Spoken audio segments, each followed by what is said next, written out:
అన్నయ్యలే కాదు మరదలా, నీకోసం ఈ వదనలు కూడా ఉన్నారు, సరేనా? అత్తారింటికి పోయాక మమ్మల్ని కాస్త గుర్తు పెట్టుకో, ఓకేనా? అబ్బా వదినా, ఏంటి నువ్వు? మిమ్మల్ని మర్చిపోవడానికా నేను ఆ ఇంటికి వెళ్లేది?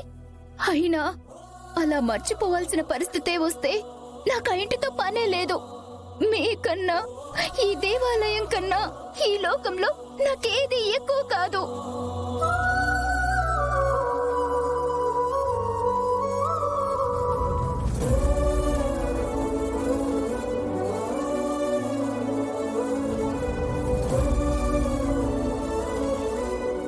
దామిని, మా మీద ఈ ఇంటి మీద ఇంత ప్రేమను పెంచుకున్న నువ్వు మాకు పిలుపుకు ఆడపడుచువేమో కానీ మనసుకు మాత్రం కన్న బిడ్డతో సమానం. దామిని, నువ్వు కన్న బిడ్డతో సమానం. చూసావా దామిని, నువ్వు నా కడుపున ఊపిరి పోసుకున్నా ఇవాళ ఎందరికి బిడ్డవైపోయావో. కానీ ఎందుకో అప్పుడే నిన్నిలా మరో ఇంటికి పంపించడం మనసుకు చాలా కష్టంగా ఉందమ్మా, భారంగా ఉంది.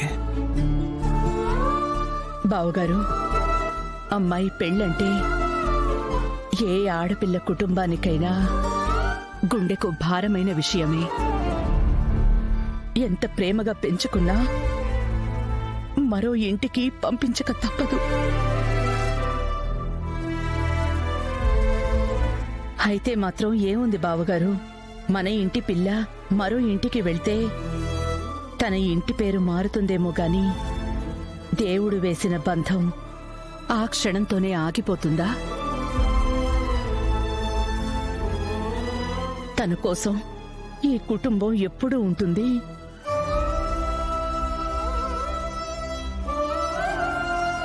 ఏ కష్టం వచ్చినా ఆడపిల్లకి తన వాళ్లున్నారనే ధైర్యాన్ని మించిన పుట్టింటి ఆస్తి మరొకటి ఉండదు బావగారు.